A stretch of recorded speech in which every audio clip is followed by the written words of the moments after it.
Ho ho! Real Madrid faces a great team, Villarreal, who are currently third in La Liga and also playing in the Champions League this season. What kind of game does Real Madrid need to play to take all 3 points and the victory tomorrow? Hello, good afternoon, everyone. That's right. We're playing again at home against a team that's in good form, both in La Liga, given their position, and also in their performances. And in the Champions League, they've competed well in their 2 matches.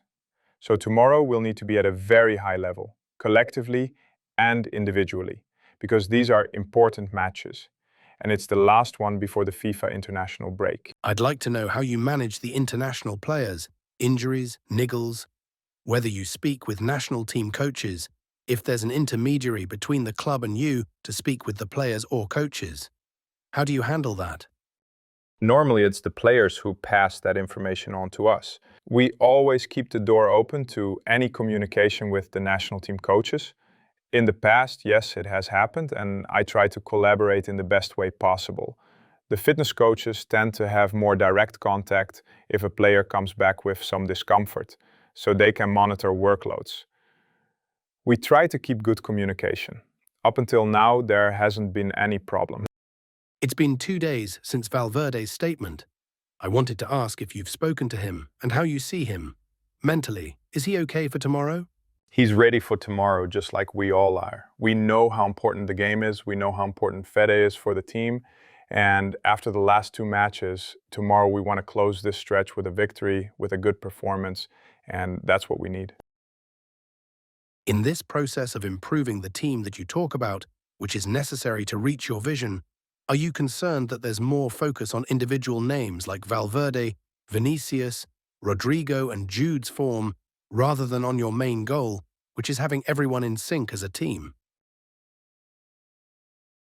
We're lucky that we spend a lot of time together and we can talk, we can correct things. And I feel, and we keep reinforcing this, that the team is the most important thing, that everyone is going to be important, that everyone will have their moment.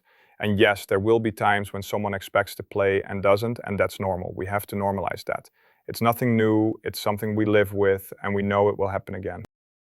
Following what Valverde said the other day, that he didn't enjoy playing at right back, I want to ask, when you line up a player, do you take into account what the player tells you, or do you base it only on what you see on the pitch? Well, first, no player, neither Fede, nor Rodrygo, nor Vinny, has ever told me they don't want to play in a certain position. That hasn't happened. They all want to play. As I just said, when they don't play, they'd prefer to be on the pitch, and that's normal. But no player has ever said, I won't play there. I don't want to play in that position. They all have a great attitude. And then it's up to me to decide what's best for the team. I want to make that very clear. Now that you already have a career as a coach, is it easier to manage the day-to-day, the pressure, the stress, as a coach or when you were a player? Well, it's nothing alike, nothing at all. Here you have to manage and make many more decisions. In some ways it's less demanding, but in others it's more. And well, right now this is my role and I'm enjoying it.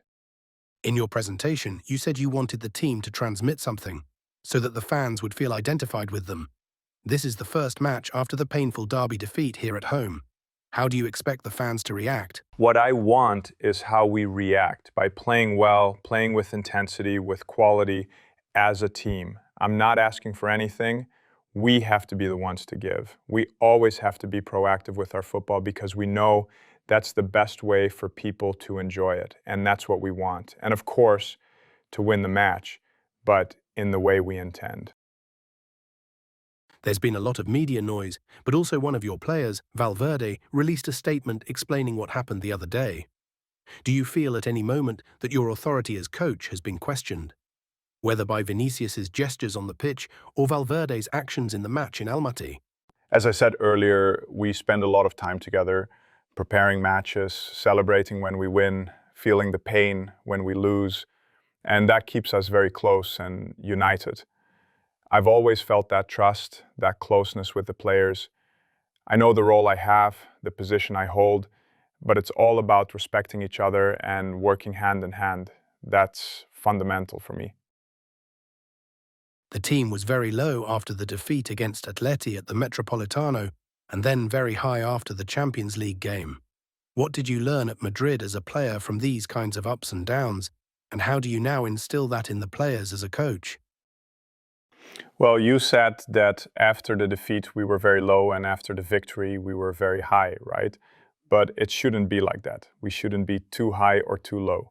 The more balanced we are and the more we let wins and losses affect us just the right amount, the better we'll handle it and the more efficient we'll be in our performance.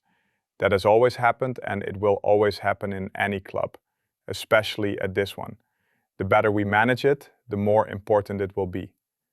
We don't forget defeats, but we don't get stuck on them either.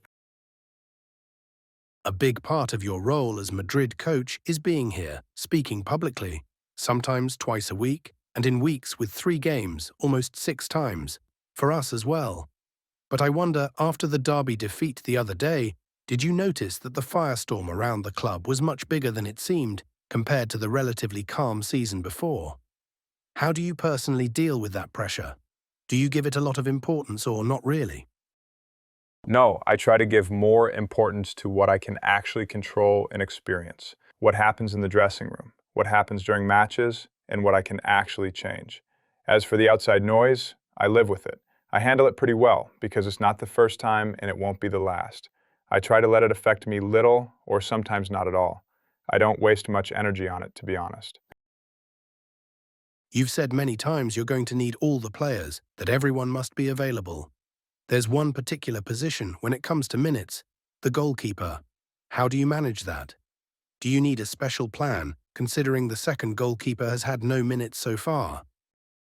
Well, he always has to be ready because anything can happen. A knock, an injury, any situation. So he has to feel prepared. We know we have a great goalkeeper in Thibaut, but Endrick has also shown his quality and he's ready. Then we'll see in the different competitions. In December, the Copa del Rey starts, so we'll see what decision we take. But he has to feel ready, even if he hasn't played yet. And he is ready. One of the rules you put in place when you arrived, if I'm not mistaken, is that the substitutes warm up, passing the ball around before matches. Under Ancelotti and Zidane, we didn't see that. I wanted to ask if it bothers you when a player doesn't join in that pre-match rondo, like with Valverde the other day. Yes, it's something we like, because anything can happen. Someone might get injured during warm-up. I think it's good. It's something normal, and for us, it's important. I want everyone to take part. About Bellingham, are you relieved that he's staying at Valdebebas during this international break, especially since he might not yet be at his best level? And also, does he have a chance to be in tomorrow's starting 11? Well, he's in the squad, and the usual answer, anyone can play.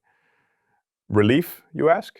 No, it's just the decision. I've spoken with Jude, and Thomas Tuchel had already mentioned it to him, and it's just a matter of time before he's back in the national team squad. I'm sure he'll be there next time, and with us as well. Jude is getting better little by little after the injury, eager to play and contribute.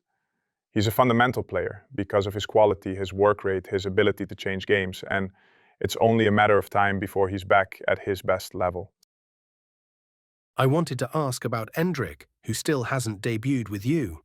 What can he bring as a striker that's different to Kylian or Gonzalo?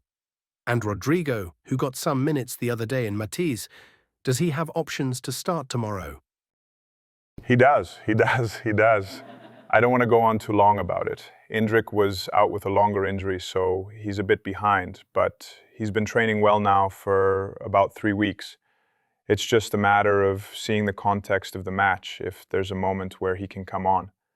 He's got a real eye for goal. He needs very little to shoot. His finishing is excellent, and he makes great runs into space. There's a lot of competition right now, both for the central role and the surrounding positions, but his moment will come. You've always been a very curious person. As Madrid coach, do you watch, read, or listen to what media says about you? Not much, really. Going back to Bellingham, would you say one of your current concerns is how to fit the midfield together? Güler has shown that playing inside, turning like he did the other day against Kairat, is maybe his best position. But that's also Bellingham's position.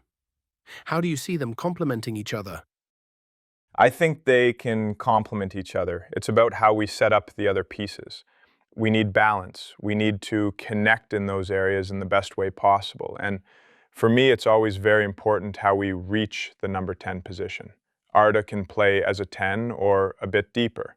Maybe not so much in La Liga yet, but more at the international level, and he can do it.